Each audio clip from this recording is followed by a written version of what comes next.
There are really only two projects in the 21st century.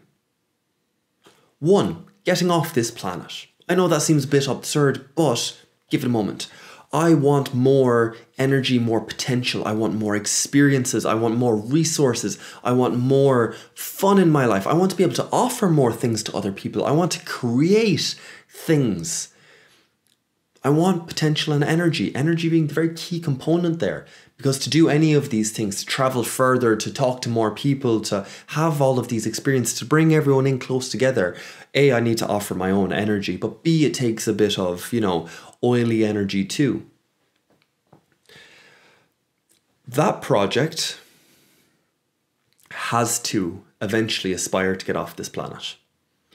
Because on a finite planet, there's only so many materials, so many resources, so much energy located here that eventually that aspiration naturally leads off planet. Okay, so it's a bit ridiculous, but it's just kind of following the logic. And by the way, I have nothing against aspiring, and I have nothing against wanting more energy, wanting to be more capable, wanting to be more skillful. I want someone to teach me this and this and this.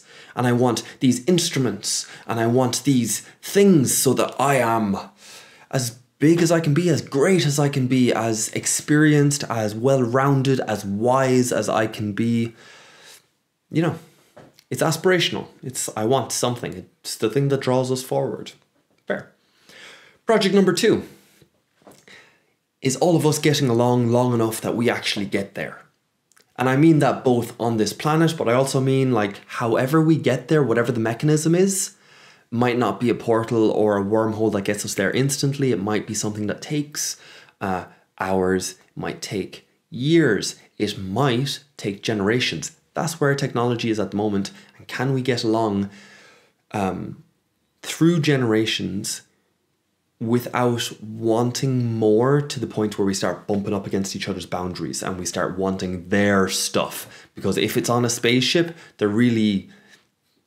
Well, okay, so let's lay out the landscape. So there are the two projects.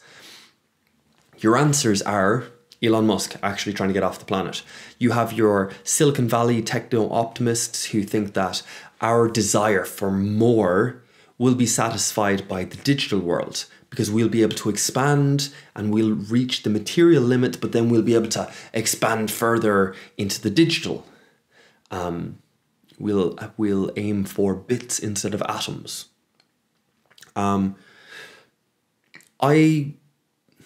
Those people seem depressed, and I find myself drawing back away from the screens, despite the fact that I am presently doing a video for you now on your screens. So the performative contradiction is very obvious here. Let's not pretend it's not. But my ambition, my drive, my wanting is in the real world. I'm sorry. So we need to kind of work with that, don't we? Okay, that's your techno-optimists. Okay, so let's focus on this project number 2 for a second. Not the kind of technology getting off into space. Let's just how to get along with each other. I've said before, and I'll say it again, I think this all comes down to story. I think how we get along with each other is how we move ourselves is the story we tell ourselves. I go get the water because I'm thirsty, and the story I tell myself is I drink this and I feel better. Now, that's an obvious one, but you'll know this when you come across some new health information and you learn, you do like an elimination diet, and you learn that nuts or sunflower oil or something like that is just not good in your diet and makes you feel a bit blah. And then you're going to notice the story you tell yourself will make your experience richer. This is kind of where I want to get to. So now when I'm choosing out my food, yes, I can take a cheat. If I'm at like a really nice restaurant, I'm going to eat the food anyway. Screw it. It's totally worth it. But the story I tell myself now is if I'm hungry, I'm going to eat food, but no, I'm going to avoid that one because that one isn't the best for me. So how we move in the world is dictated by stories, and there's growth in how we understand our stories. the story of this world can get a lot richer, a lot more detailed. Like, I'm going to ask you to look at, say, that glass of water. Glass might not be like interesting to you, but if you got a crafted glass or a crafted cup, or you got a painting that was hand painted by someone you care about, perhaps, these things immediately start to get richer than just some canvas you bought in TK Maxx. So I do believe that we can satisfy our growth urge, our ambitious urge for more potential and more energy through expanding our story and our understanding of the stories around us. I think that might be where it goes. So, with that, how does this help? How does this help these two projects? Okay, does that help us get? Well, yeah, stories can actually help us. Like, sci-fi came up with a lot of ideas before they were even possible. And now we're figuring them out, aren't we? So there's a place for story even on project number 1. But project number 2, I think definitely story-based. There's one problem here though, is that those two stories, those two projects don't go together. And that's going to be the hard part. As if getting along with we haven't sussed that out at all. We are so far from trying to getting along. Maybe you can get along with your family. Let me know after the holidays. Maybe you can get along in the community, but let's be honest, that's not surviving too well. And even if you are one of the privileged few who has a family that is very connected, and even if you have a community that is very supportive, you have that social fabric that is just, you're cozy in it. My question to you is that getting handed down to your next generation? Because it seems like it's not transferring, to be honest. And I did a previous video on how Gen X, the kind of 45 to 60-year-olds, gave us an amazing legacy of you can be whatever you want to be and just follow your passion. And if you find a job you love, you'll never work a day in your life, and explore and have the experiences and do all of this. And that was an amazing legacy, but it just wasn't a blueprint to actually build off of. It was just freedom, which ultimate freedom is messy. If I asked you to pick from 3 ice creams, you can pick one. But if I ask you to pick from 1,000, geez, that's a lot. You know what I mean? So, all to say,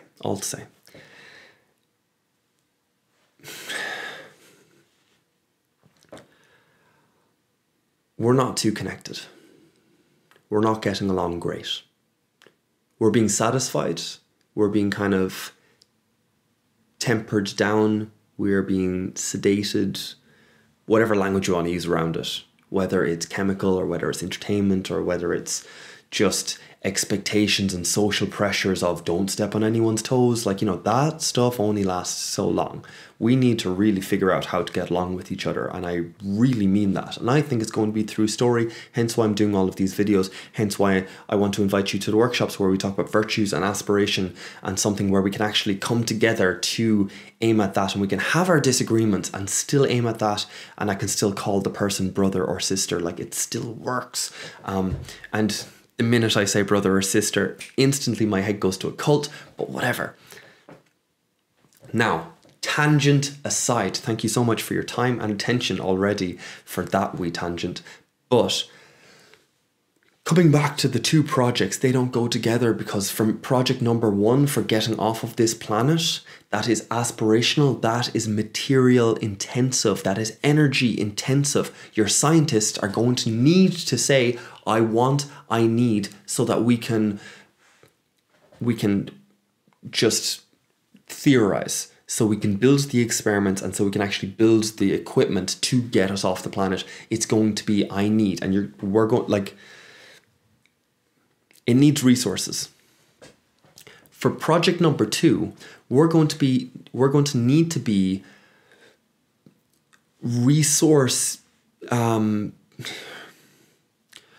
We're going to need to be separate from it, not as attached. There's going to need to be some form of healthy detachment from resources, and that goes so against our nature. It's ridiculous.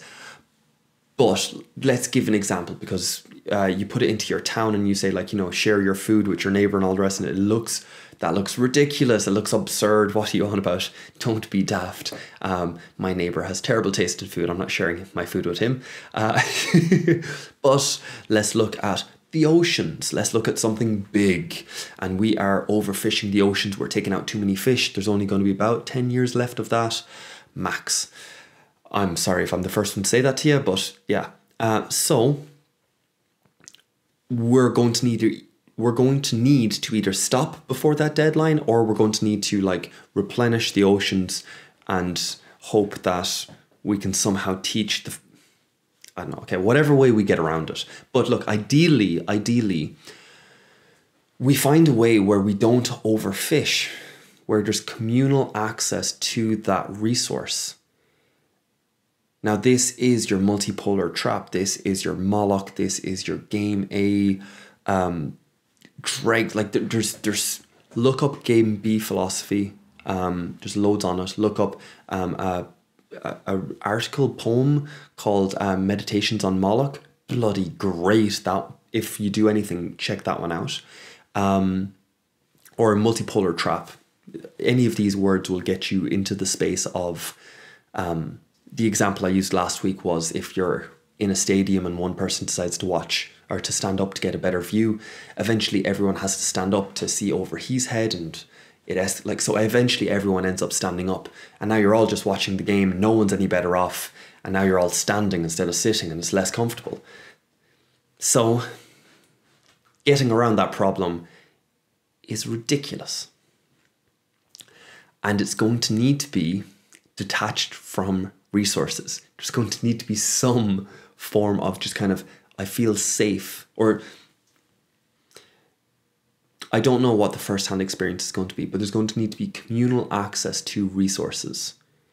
And there's going to need to be communal responsibility for those resources. So again, if you have access to the ocean, you have a responsibility for your section of it. If you've access to a local farm or something like that, you've responsibility to it as well. You have to work to make sure it's fruitful enough for everyone. So, and now we're getting into some, now I can hear just a chorus of communists just being like, we told you, and it's just like, no, your project failed. Let's look for something new. God damn it. It doesn't have to be communism or feckin' fascism. Surely there's something else. Surely. Anyway, let's not get too political right now, because, oh, Jesus. Shake that one off. So, there's the problem. There's the two projects that humanity faces in the 21st century. Let's hope we don't repeat the 20th century, because that was a mess, wasn't it? Let's agree on that at least. So let's not do that.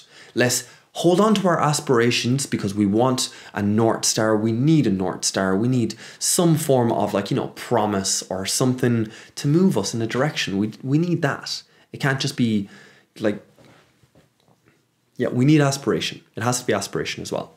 But we need to get along with each other. And I think that's going to be true story. I think we can aspire through story and complexify our understanding. We can deepen our relationships instead of just transferring information like you do on those shallow relationships. You have the deep connections where this feeds into my like playful side, and this kind of hits my ego side, and this brings out my competitive side and whatever else. And you have all of those things happening at once, and you have the navigation of that. And I do not mean speaking it. I do not mean holding it in your head. I mean how you participate in the relationship. Now, I am getting far too deep into too many terms, and I apologize.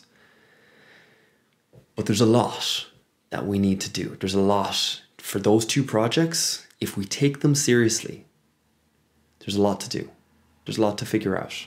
We're going to need a lot of space, maybe a lot of words. I don't know. I'm using a lot of words. So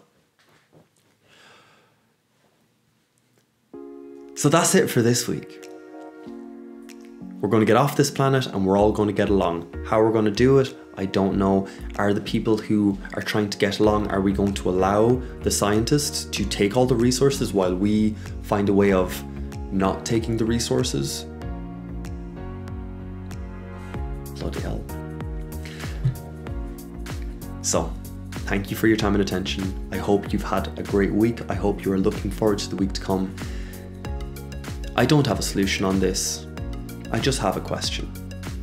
And a good question leads to a good conversation, and I'm all for a good conversation, so I hope this leads to a good conversation for me, for you, and those around you. With that, thank you so much again, and I will see you next week. Bye guys.